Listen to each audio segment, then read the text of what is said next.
What's going on, Chesterton students? It's Miss Shannon in your gardens, and I'm here on a Saturday with Mr. Shane. We brought along with us some cattle panels for vertical growing, and we are digging holes in order to receive 5 fruit trees, maybe 8 fruit trees, we'll see. It's supposed to be 5. So lots of work today. Let's take a look to see what's happening in your gardens. We've got a truck and a bucket of irrigation parts and more irrigation, gopher wire baskets, cattle panels. This is how we're gonna go vertical with growing. Mulch to go around the base of the fruit trees to retain moisture. And in a minute, I'm gonna show you where Mr. Shane is in your food forest, digging holes. We're gonna set up the irrigation pretty soon. All right, here are the gopher wire baskets, so we don't have gophers chewing through. Go check out what's going on in your food forest. Mr. Shane knows how to dig holes. So they need to be 18 inches wide and 15 inches deep. Because when we put a tree in here, the roots need to be able to grow out into the loose soil. Because if they hit hard, compact soil, the roots will die. And then the tree will die.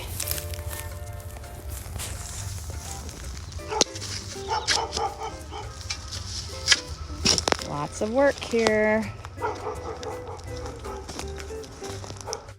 We have a dog that does not like our presence here.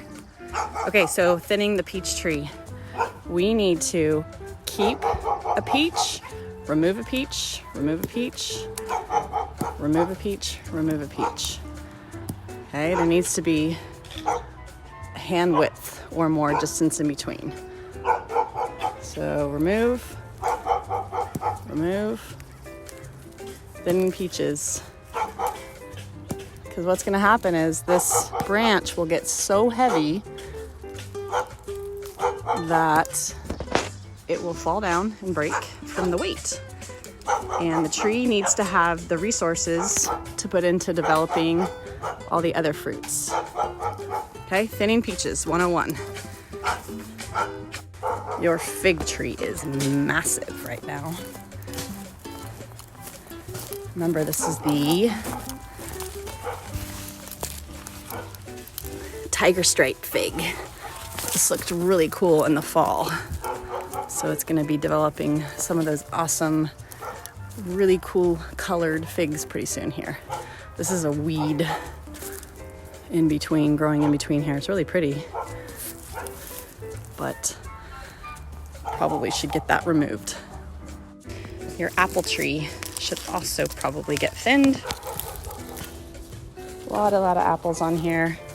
These will be ready to be harvested in the fall. Irrigation time.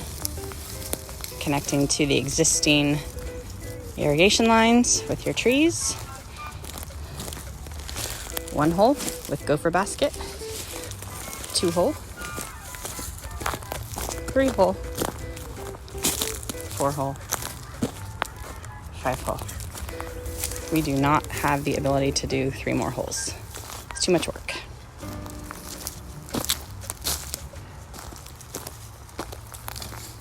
All right, we gotta check the water. I'm gonna turn on the manual, let it run. There, it kicks in. Go see if the water's coming out, because guess what? Trees need water. There we go. We have water.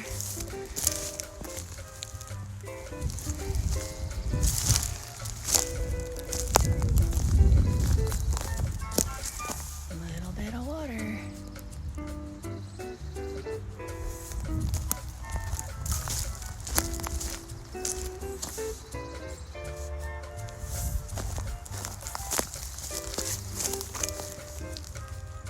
Water.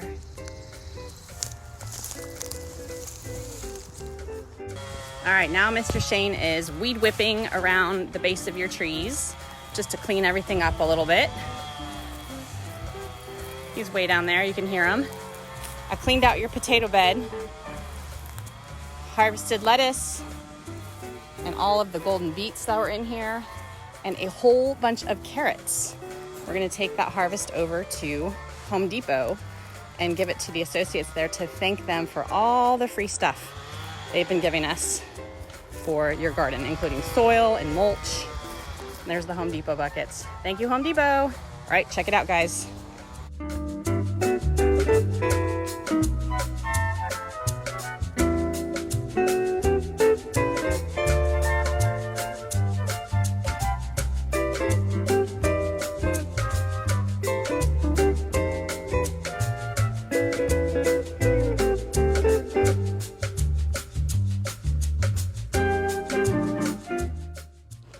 Look at the lettuce, the carrots, the potatoes, and the golden beets and beet greens coming out of your garden.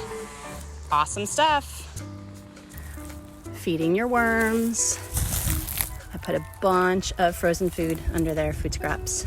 They're gonna be good, hungry worms, happy worms.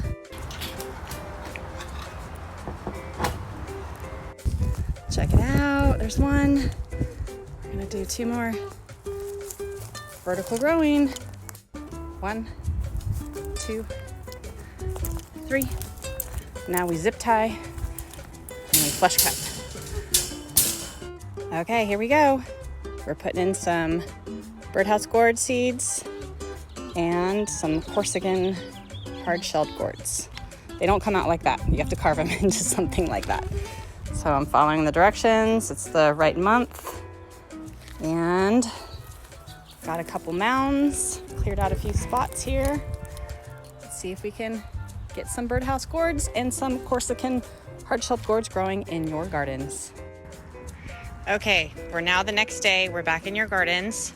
I am weeding around your beds and inside your beds because there were things that were just taking over, including Cucamelon. Remember at the very beginning of the year, we talked about Cucamelons gone crazy? So it's all coming back. So I'm gonna leave some just to see how it can work with the plants that are growing right now, like your squashes and zucchinis and your herbs. But if it starts to take over, then we're gonna have to remove it to thin it down. Also, we caught a gopher in here this morning.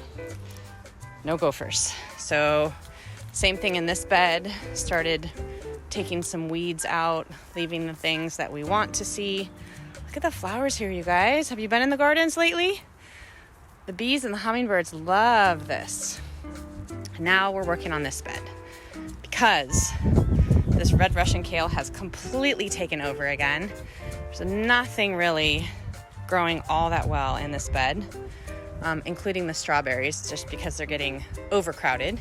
And then back here, we have so many weeds and grasses.